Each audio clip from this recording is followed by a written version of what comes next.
Hi, I'm Dev. Today is day 2 of 30 days talking to the camera challenge. आज का topic है talk about a book और article you have read. मुझे नहीं लगता कि मैं एक बुक के बारे में 10 मिनट तक बात कर सकता हूँ।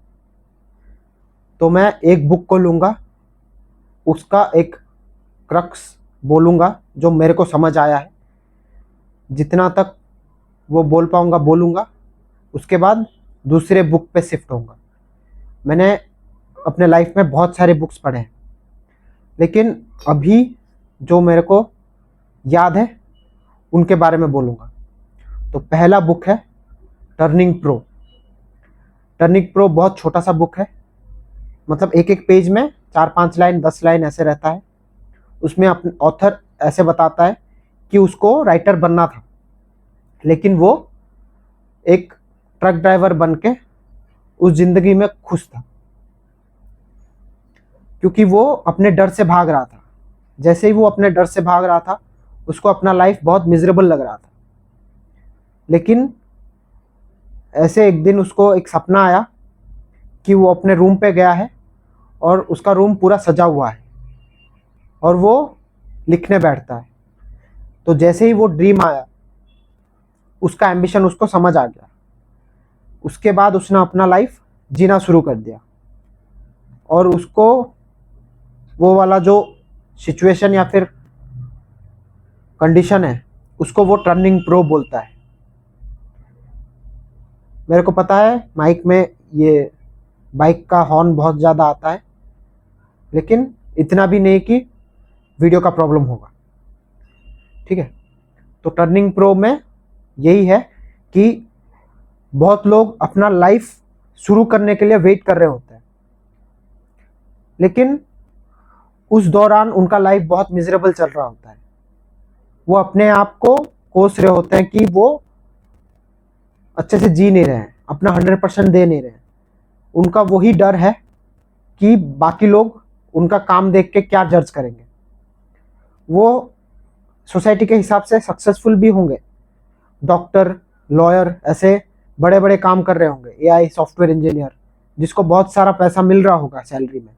लेकिन उनका जो क्रक्स ऑफ लाइफ है, उनको राइटर बनना था, वो नहीं बन पाए, या फिर सिंगर बनना था, वो नहीं बन पाए। वो इसीलिए नहीं बन पाए क्योंकि उनका डर उनको रोक देता है। ऑथर को भी राइटर बन के 10 साल स्ट्रगल करना पड़ा, उसके बाद उनका एक स्टोरी हिट हुआ। लेकिन वो जो 10 साल का स्ट्रगल है, उन स्ट्रगल्स में भी उनको अच्छा लगने लगा था। जब भी उनको पैसा चाहिए होता था, वो एक पार्ट टाइम जॉब करते थे, एक 6 महीने का कॉर्पस बनाते थे, फिर वापस लिखने में चले जाते थे। बस वो अपने ड्रीम पे गिव अप नहीं किया। टर्निंग प्रो मतलब जैसे ही तुम प्रो टर्न होगे, तब भी तुम बैड ही होगे जिस ड्रीम के पीछे तुम भाग रहे होगे, लेकिन तुम्हें वो वाला काम अच्छा लगने लगेगा। जैसे ही अच्छा लगने लगेगा, फॉर ईयर्स तुम वो कर पाओगे। फिर जैसे ही तुम फॉर ईयर्स वो करोगे काम, उसमें वो तुम फिर महारत ही हासिल कर लोगे। फिर जो सक्सेस है वो आए ना आए तुमको फर्क नहीं पड़ेगा। यही था क्रक्स। अभी 4 मिनट हुआ है, तो नेक्स्ट बुक पे चलते हैं। नेक्स्ट बुक है द डिप। डिप का ग्राफ ऐसे होता है, कुछ भी नया काम शुरू करते हो तो एक्साइटमेंट में तुम बहुत ज़्यादा काम करते हो, फिर थोड़ा थोड़ा रिजल्ट दिखने लगता है इधर, फिर तुम्हारा एक डिप आता है। डिप आके फिर वो एक्सप्लोड करता है। तो जैसे ही एक्सप्लोड करता है, उससे पहले ये जो लो टाइम होता है, उसमें बहुत सारा हार्डवर्क करते रहते हो, अपना 100% देते रहते हो, लेकिन तुम्हारा रिजल्ट तब भी नहीं आता, क्योंकि रिजल्ट्स आने में बहुत देर लगता है। Results are the lagging indicators. तुम अपना काम अभी करो, उसका रिजल्ट्स बहुत देर आएगा, बहुत देर के बाद आएगा। तो बहुत सारे लोग इस डिप में अपना ड्रीम छोड़ देते हैं ऑथर बोलते हैं अपने बुक में कि dip is the graveyard of dreams. बहुत सारे लोग बहुत बड़े बड़े सपने लेके शुरू करते हैं, फिर वो बड़े सपनों का एंथुजियाज्म उनको काम करवा देता है पहले पहले, फिर जैसे ही रिजल्ट नहीं आता फिर वो एंटर करते हैं डिप में। उसमें जो बंदा अच्छे से काम कर गया रिजल्ट्स ना दिखने के बावजूद, तब ऐसा होगा उसके बाद जो रिजल्ट्स आएगा उसका वो हकदार होगा। लेकिन तुम्हें यहाँ तक पुश करना है कि तुम्हारा फर्स्ट रिजल्ट जो तुम्हें चाहिए वो मिल जाए। जैसे कुछ बिजनेस कर लो तो तुम्हारा first sale is your first success, तब तक तुम्हें रगड़ना ही पड़ेगा। बहुत लोगों को 2-3 साल लग जाते हैं अपना फर्स्ट सेल लाने के लिए, लेकिन वही 2-3 साल उनका ऐसा कैरेक्टर बिल्ड करता है कि वो लॉन्ग टर्म के लिए रहते हैं और 15 सालों में बहुत बड़े बड़े बिजनेसेस बनाते हैं।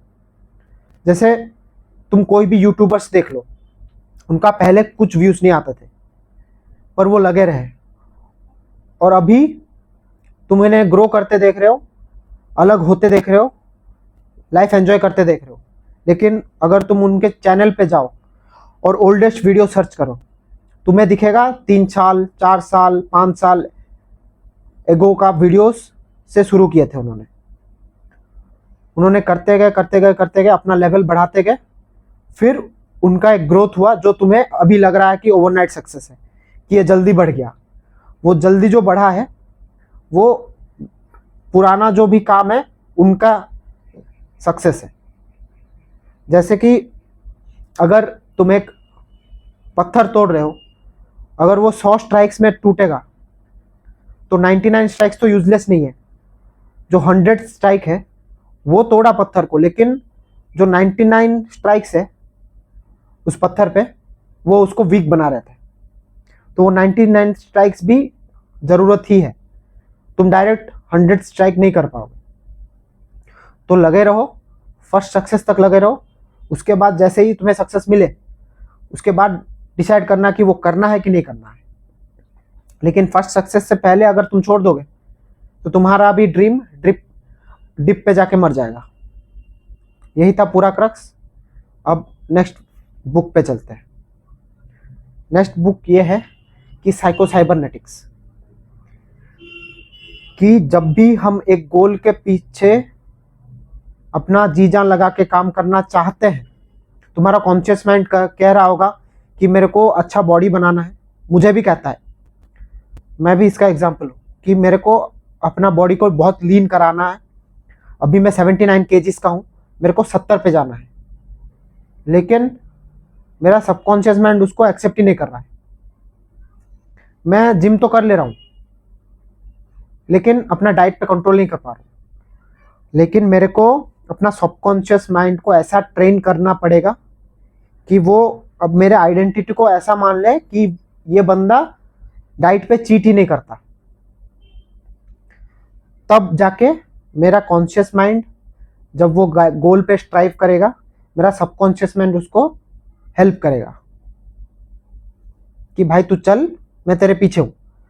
अब क्या हो रहा है, मेरा सबकॉन्शियस माइंड उल्टा तरफ खींच रहा है और मेरा कॉन्शियस माइंड मेरा गोल की तरफ।